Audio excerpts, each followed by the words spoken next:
Hello, BookTube. I went to the Brattle bookshop first thing this morning. It's a used bookstore in downtown Boston. It's fantastic, an absolutely fantastic place for book lovers. Crammed full of books, all types and descriptions except for romance, with a sale lot outdoor that has thousands more books for $1, $3, or $5. And I went there this morning for a couple of reasons. I was meeting young Ryan. It was always a pleasure to meet somebody at the Brattle. But also, I let errands accumulate. Out in the world, errands accumulate that reached a critical mass and needed to be addressed. But also because I wanted to see how mindful I would be of the Brattle in light of recent conversations that I've had on this channel, recent conversation that I had on a live stream about how little reading I am currently doing on print and paper books, as opposed to ebooks.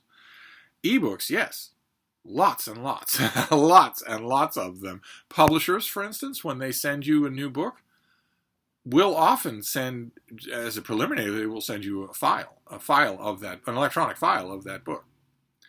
And if you want to see more, well, you can let them know. So those come in my email and fill up my e-reader, especially now that I am using my my Amazon Kindle Oasis.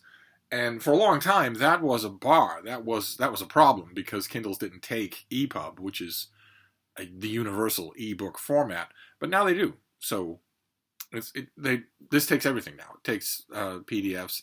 I think it will still read a Mobi file if I could get one and get it on there. And it takes EPUB. So the Kindle fills up with stuff in the course of a day that is begging to be read. And that has made me look at my print and paper books with a squinty eye. How many of them are here from Simple Momentum? How many of them am I ever going to take off the shelf and read? If I have the chance of reading either them or something like them as an ebook. I can say just from watching myself, from observing myself, that in this last summer and autumn, the answer to that question is almost never.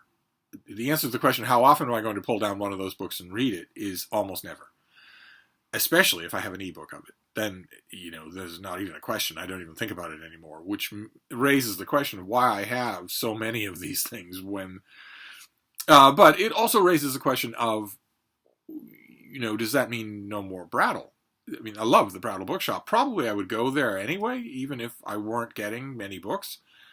Just because of the experience. It's a wonderful experience to walk around in the sale lot and just look at all the books. It's wonderfully calming. It really takes you out of yourself. I didn't particularly need any calming today, and I didn't particularly need to be taken out of myself, but I was meeting someone there, and I had errands to run in the neighborhood, so I went. And of course I got a stack of books. But the more I'm thinking of these things, the more I'm thinking about the point that I've made about the Brattle a lot over the years that we've been talking to each other. And that is that it's kind of a slow motion library rather than the goal, of course, in any Brattle visit is to get keepers, to get things that are going to stay on these shelves through thick and thin. No matter how I prune, no matter where I move, no matter what my moods are, these keepers will stick around. And that will apply equally to books that aren't available as ebooks, as it does to books that are available as ebooks, where it's the physical form of the print and paper book that I like. I have a big black and white illustrated edition of Seven Pillars of Wisdom, for instance. I have a wonderful old hardcover of Leaves of Grass. There are a bunch of examples along those lines. I have plenty of gifts. What it does is eliminate the great, gigantic, sprawling middle. It tends to, this kind of preference tends to eliminate that middle. Just the other day at the Brattle, I think the last time I was there, I found, for instance, a John le Carré novel. His last novel, and not counting the posthumous one, the last novel that he wrote and handed in while he still had a pulse in his chest, and one that I reviewed. And I got a hardcover copy at the Brattle, mainly because when I saw it, I thought, I have a lot of le Carré as ebooks, but I don't think I have this one. And I was right. I didn't have it.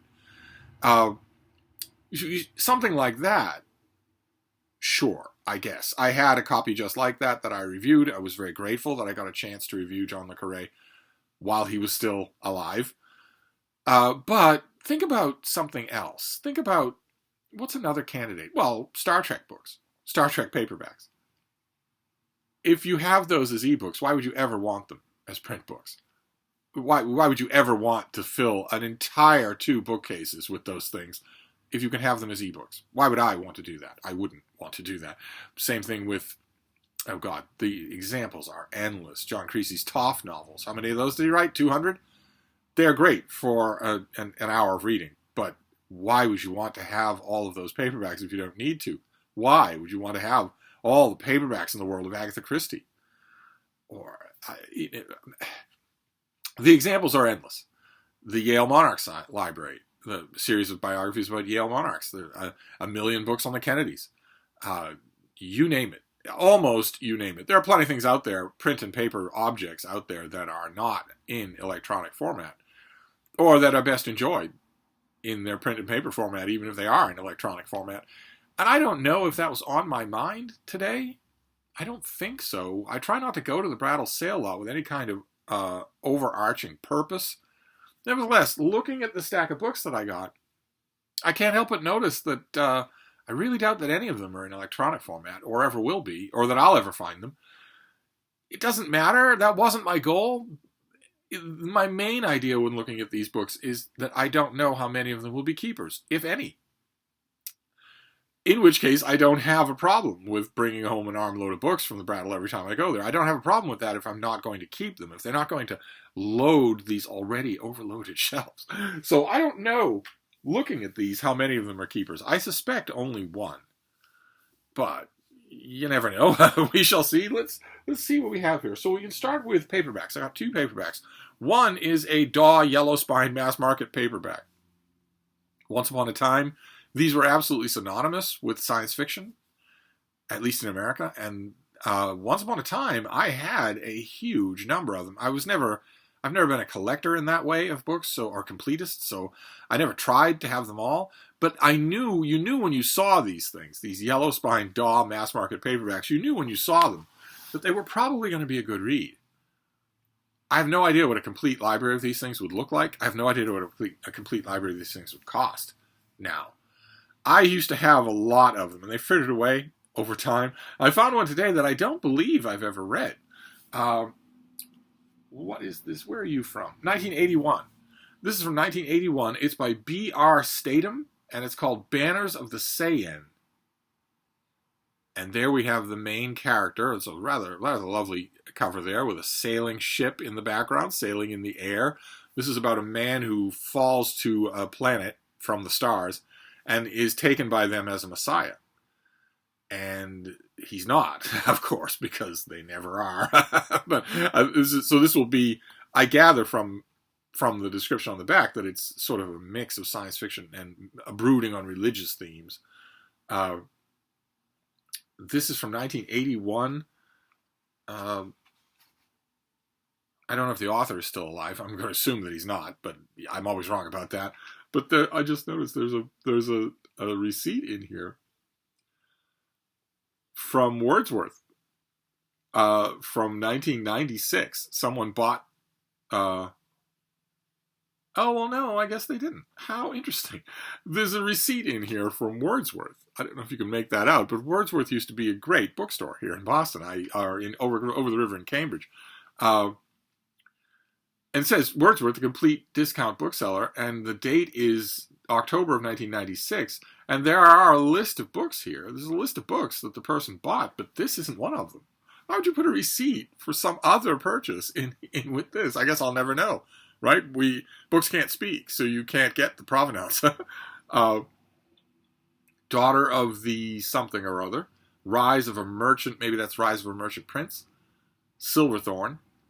Prince of the Blood. Person's total was $25. Okay, that's odd that the receipt would be in here, but not for this book. But that's the livery that I was talking about, the Daw yellow spine paperbacks. I love these things. I'm always interested in exploring them, especially when I don't think I've ever read this book before. Then we have a big omnibus edition. I have never seen this before. Who is this? Penguin, but this is a Penguin UK trade paperback. I don't think anything like this came out in America. And I have read everything by this author, but never, though finding one neat, floppy trade paperback was irresistible. These are the complete novels of Nancy Mitford.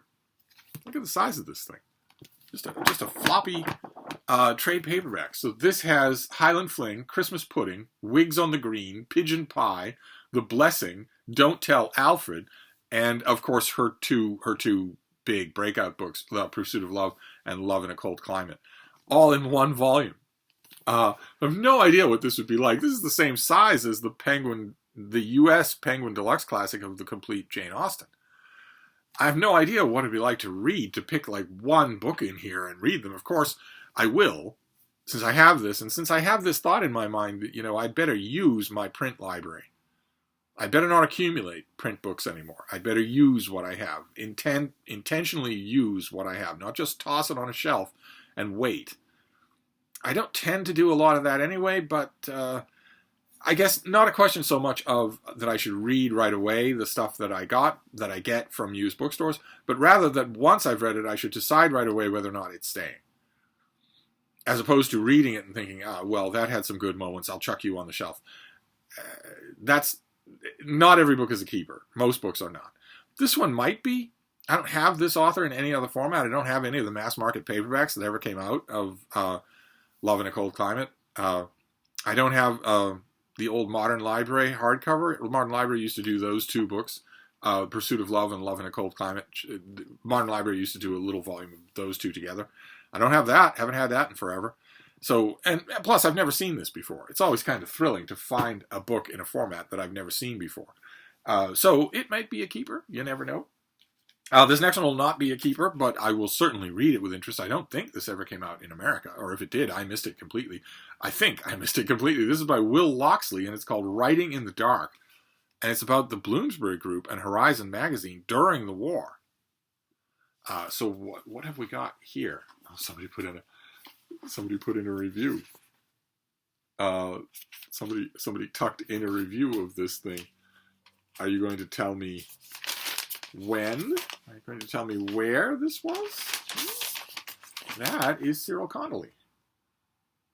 Annalena McAfee reviewed this thing, but who are you reviewing it for? Oh, you don't want to do that. This looks like it's from the New York Times Book Review. Anyway, maybe it's not. I don't really know. This could be from the Times on Sunday, for all I know. What have we got here? As the street lamps flickered out and lights were obscured behind brown paper screens, a subdued atmosphere took hold of London in 1939. The Blitz. Cloistered in pubs and gloomy sitting rooms, London's young writers and artists faced being sent to the front, trading their paintbrushes and pens for the weapons of war. In this book, the author conjures up this brooding world and tells the story of the defiant magazine Horizon, which sprang up against all odds. So, I'm assuming that Cyril Connolly, who is a patron saint of my profession, I'm assuming that that he's in here a lot. that he's in this book a lot. Is that right? Oh my God, yes. Oh God, he's all over this. All right, great, fantastic. If it totally enchants me, I will keep it. But right now, I don't think I will. Not that that's going to be the forensic, the coroner's verdict for every one of these books. And then this next one, a classic Steve book. Periodically at the Brattle, I will find something that is just a Steve book. You can't imagine. I can't imagine anyone wanting it other than me. This is the type of thing where if I didn't grab it, it would just sit there, gradually going from $5 to $3 to $1 and then thrown in the dumpster. So I grabbed it because I will certainly, this is my period. I will certainly love this. This is by Claude Bowers, and this is Beveridge and the Progressive Era,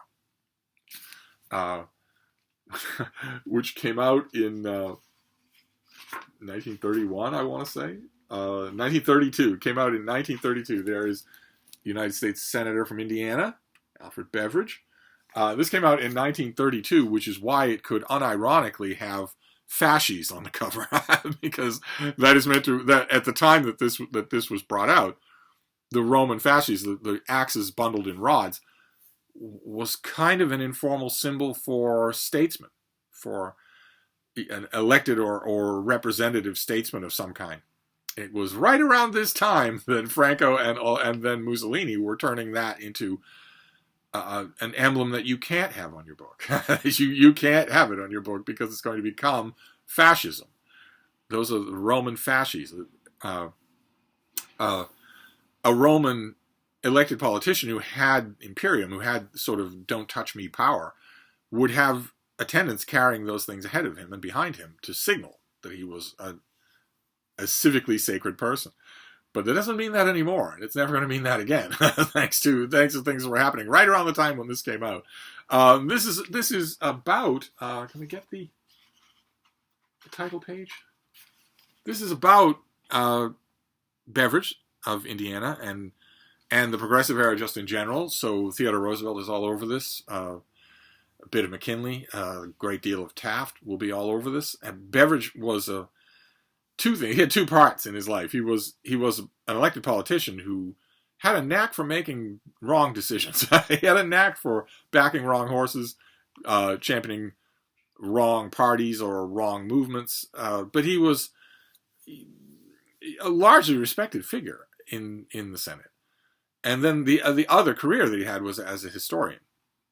I think a historian and a biographer. I think he's unjustly forgotten for that. There's a particular reason why he's forgotten one way or another. Why his memory has been buried is because of one book that he wrote, and it's not Beveridge and the Progressive Era. It's the Tragic Era. He wrote a book called The Tragic Era about Reconstruction.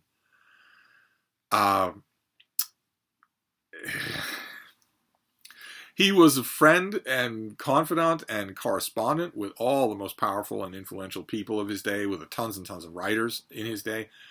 But that book, The Tragic Cause, I don't know if it's still in print. I don't imagine that anything by Beveridge is still in print. But I don't know how to explain it. It came out a little bit before this book. This book is excellent. Bowers... I don't mean that Beveridge. I'm not trying to link Beveridge with this. I'm trying to link Bowers with this. Bowers' book, The Tragic Cause, was tragic in its own right. It was weird, and if you had sat Claude Bowers down over wine and calzones and said, "You, as a man in the world, would you accept partial freedom?" Just a simple question like that, not attached to any other political conversation that was going on. Just ask him, would you accept partial freedom? Claude Bowers would have reared back in his seat and said, not only would I not accept partial freedom, but there is no such thing, nor can there be any such thing as partial freedom. He himself personally would have said that. But that is nowhere to be found. That idea, that is absolutely true, and that idea is nowhere to be found in The Tragic Cause. So The Tragic Era is... I haven't read it in a long time. I wonder what it would feel like today to read The Tragic Era. Oh my. There are certain segments of the American populace. They've grown more emboldened than ever because for 4 years the President of the United States was a virulent racist. I wonder if they've found that book by Claude Bowers. I wonder if they have. That would be a terrible shame. It'd be a terrible shame if this man's legacy was that instead of this. But I don't know where this came from. At the Brattle, you never know with these one-offs. Is it an oddity? Or is it perhaps that someone has other Claude Bowers books? He wrote a biography of another Indiana senator, John Kernan, that I would really like to have a copy of. And maybe this has something to do with Beveridge, right? Maybe, if not more Claude Bowers, maybe this represents the tip of the iceberg for more Beveridge books that no one will want but me. What if the person who had this thing also had some of Beveridge's biographies that he wrote? That would be great. I think he wrote a multi-volume biography of Chief Justice Marshall. I haven't even seen a copy of that in the wild, ever. Wouldn't that be amazing to find? I'm sure that Beveridge is not collectible. So it would end up in the sale lot. Brattle knows they can't sell these things to anybody but me.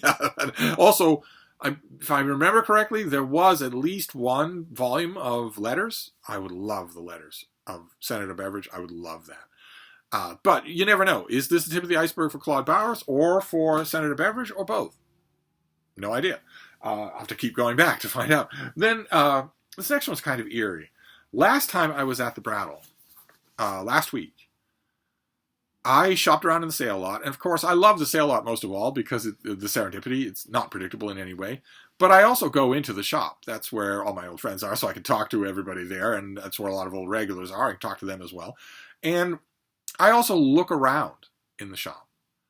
The books in the shop tend to only be about $5 more expensive than the ones in the sale lot. So it's not like it's drastically running you out of money. But the sale lot has that serendipity. It has that unpredictable quality. So it feels more natural to just grab something that, oh, what about this? What about this? I've never thought about it before, but why not? I'll give it a try. Whereas inside the shop, I tend to hesitate more. And lately, in the last couple of years, I've taken to the habit of, when I hesitate about a particular volume, I take a picture of it. Just in case it's not there when I go back, and also to ruminate about it. And I did that last week. I was up on the second floor. I was in the drama section, and I took a picture of a couple of books. They had, for instance, Bram Stoker's 2-volume book on Henry Irving up there. And I took a picture of another book as well that was up there in the drama section. I think it was $10, $15, something like that. And I thought, this would be interesting to read. I don't think it would be a keeper, but I think it would probably be fascinating on every page. And then I thought nothing more about it. It's a big book. Maybe I wasn't in the mood to get something that I knew was not a keeper. But then today it was out in the sale lot. so with that kind of, when the book buying gods give you that kind of a nudge, you're best advised not to ignore it. And it's the notebooks of Tennessee Williams. This huge thing here. That's what the spine looked like. That's what drew my attention to it, is that it's an elbow. This is, even more telegraphic than diaries or journals would be. And I passed up on it, up on the second floor. I have to assume that this is the same volume. I mean, I'm not 100% sure. I don't remember this water stain from the one up on the second floor. Is it possible that this is a second copy? I would find that very hard to believe. Let's see if there's a date on this. This is the one from up there. So maybe somebody spilled something on it or something like that. But I found this outside, and this is definitely not a keeper. I will read it and really enjoy it. I'm sure I'll find it fascinating. Tennessee Williams is an American playwright that I like to read about a lot more than I like to read. I know that there's the great trio of American playwrights. There's Tennessee Williams, there's Arthur Miller, and there's Eugene O'Neill. Eugene O'Neill, to me, is by far the most readable of those on the printed page. I love going to see all three of them on the stage. And Tennessee Williams, of those three people, believe it or not, I know this is a pretty tight competition, especially with Eugene O'Neill in the mix, but Tennessee Williams was the most screwed up of them all. One of the most screwed up people to be a famous writer of any genre in American history. So these notebooks are probably going to be macabrely fascinating. I wasn't going to pass up the nudge, that I contemplated enough so that I actually had it in my hand, took a picture of it, and then I find it in the sale lot the next week. You can't ignore that. Then this next one is a UK hardcover from, I think this is Random House UK. Is that right? Let's see here. Yeah, Penguin Random House UK. I've never seen this before. I'm not sure that this ever had an American edition. This is by Simon Heffer, and it's called Staring at God, Britain in the Great War. Another big, hefty thing here. It was the spine design that actually attracted my attention out in the sale lot. I no idea. This is going to be Britain on the home front. I assume this is not going to be a military campaign sequence at all. Let's take a look. Let's take a look at the chapter headings. Consequences, war, coalition, conscription, rising, slaughter, coup, dictatorship, attrition, escape, armistice, and aftermath. Okay.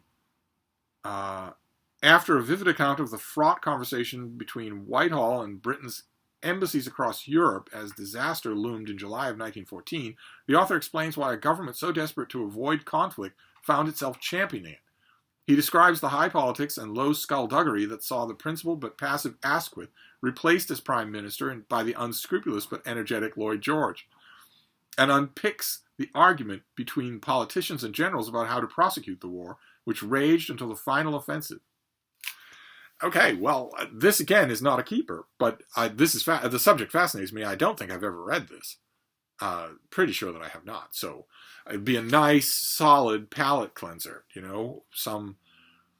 sometime soon. Every book that I got today is going to be read or reread by the end of this year. Well before the end of this year. So I don't feel like I'm adding to my troubles. I will be getting rid of this as soon as I'm done reading it, unless I absolutely love it. But I really don't imagine that I will. It'll probably just be serviceable. Maybe I'll read it for Nonfiction November. Actually, a lot of these things would fit for Nonfiction November. And then there's the last thing that I got. The Brattle sale lot is an odd place. You don't know what's going to be out there because the Brattle is extremely omnivorous in what they will buy, especially if they're on good terms with the seller. If the seller is not being a jerk, if the seller is not being precious, then almost anything goes. and if it's printed material, almost anything goes. And when I was out in the sale lot this morning, I saw box after box after box after box of Collier's magazine. Collier's magazine was once upon a time an absolute standard of regular magazines in the United States. Millions of subscribers, millions, huge amounts. They paid, and they paid promptly. So they got the best writers, the best artists, the best cartoonists, the best photographers. They got the best of everybody because they paid, and they paid promptly. They were known for that. So it was an institution of a type that really makes you think, Collier's is gone. They're long gone. And that is amazing. It's amazing to think about that they were once so established and entrenched, so popular. You wouldn't think they could go anywhere.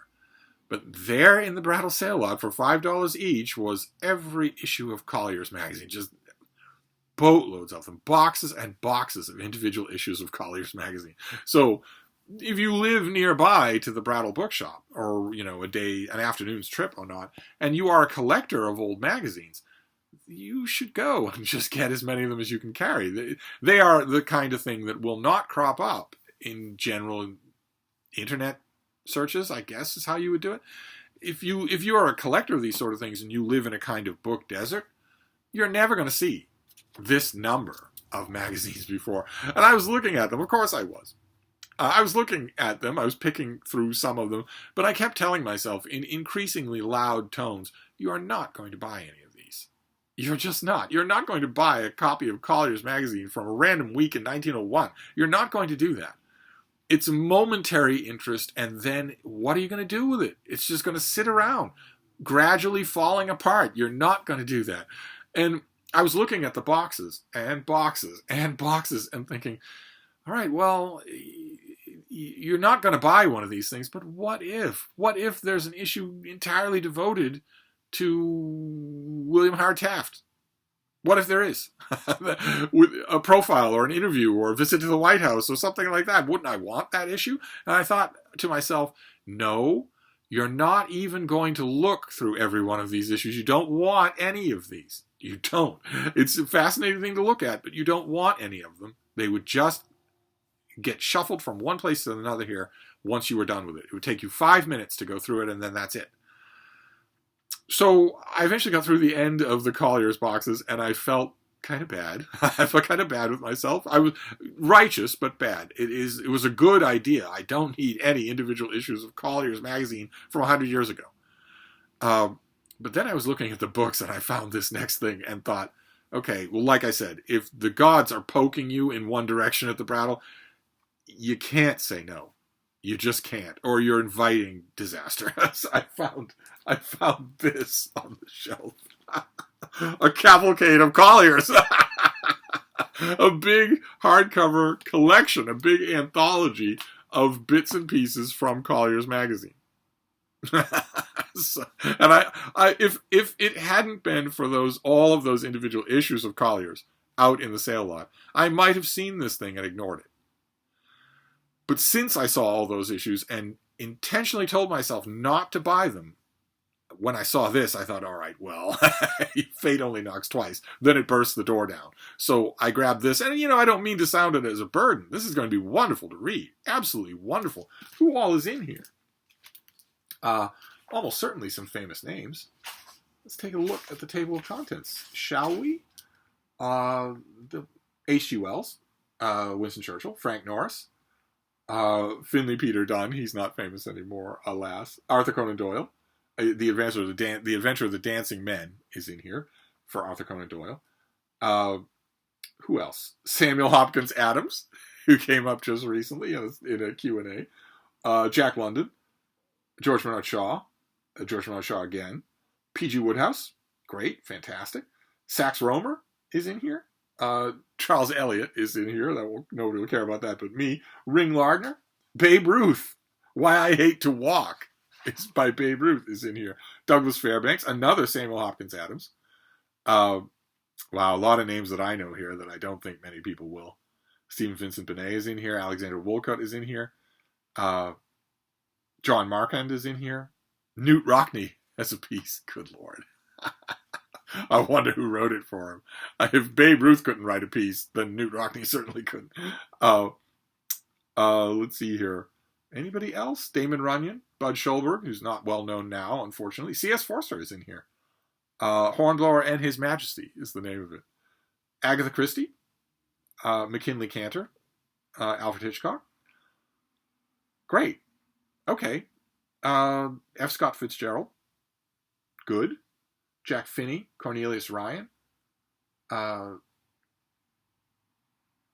then tons and tons of other stuff. Tons and tons of people that just, oh my. This is going to be wonderful. This is just going to be wonderful to go through. I'm glad I have it. I'm hoping that it will serve as a cautionary tale and it'll fill me up like bread before a meal at a restaurant. I'm hoping that this will be enough so that I don't ever even have a second thought about those individual colliers, because that would be a mistake. Those should go to a collector. A collector should get those. So anyway, that was my morning trip to the Brattle. Full of oddities. This is a Brattle book haul that has mostly oddities in it. And by oddities, I mean things that probably have not been digitized and probably never will be. It surely has to be that this thing does not have a digital copy. And I'm not sure that I would want one anyway, since this has a lot of artwork in it as well. I doubt that Collier's itself has been digitized. And nobody cares about Beveridge. Maybe some of Claude Bauer's books are in Project Gutenberg. I could check and see for that. But so those are our books. We have a cavalcade of Colliers. This is going to be a lot of fun to read through. What else do we have? Staring at God, about Britain during World War I. We have the notebooks of poor old Tennessee Williams. We have Beveridge of Indiana. Beveridge and the Progressive Era is what this is called.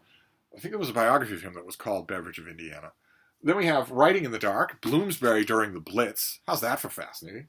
We have the complete novels of Jessica Mitford in a big fat trade paperback.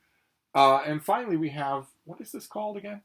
Banners of the Seine by B.R. Statham. So there you go. That is a Brattle book haul of odds and ends, of oddities and whatnot. All of which I'm going to put in the wood chipper and churn away at in the next few weeks. In preparation for the end of the year, and then figuring out what I want to do with this whole book question in 2024. But this was fun. And that's the main reason to go book hunting, is for the fun of it, right? I'm not trying to fill any holes. I have all the books I need, so I'm not trying to fill any holes. I'm just getting stuff that looks like it will be really interesting. And a lot of these things, the minor secondary novels of Jessica Mitford, I have not read in forever. There was a paperback run of her about 60 years ago. I read everything then. I haven't, maybe 30 years ago, something like that, but I haven't read the minor stuff since then. And the Beveridge and the Progressive Era, I haven't read that since I had it out from the library. A long, long time ago, probably 60 years ago. And the science fiction, the fantasy novel, I've never read. Writing in the Dark, I've never read. The Britain During World War I, I've never read. The Collier's Cavalcade, I've never read. I've read a lot of the authors who are in it, but maybe not those individual pieces. Now, there's a lot of reading involved here that is good. That's very good. Of course, when you're getting books at the Brattle that you aren't familiar with and you haven't read them, you increase the chances that you're not getting keepers. That's fine by me. That's fine by me. I am currently in a long, slow-motion, multi-part war, or at least collegiate wrestling match, with my print and paper books. I have too many of them. I simply have too many of them, especially given my reading habits. But you never know it from getting all of these things at the Brattle. I think it answers the question that I always get from people when I do a Brattle haul is which ones are most likely to go on the reading pile for tonight. I'm pretty sure it's the Diaries of Tennessee Williams. Pretty sure that'll be first, tonight and tomorrow night. But we shall see. I will wrap this up for now, and I will be back. Thank you, BookTube.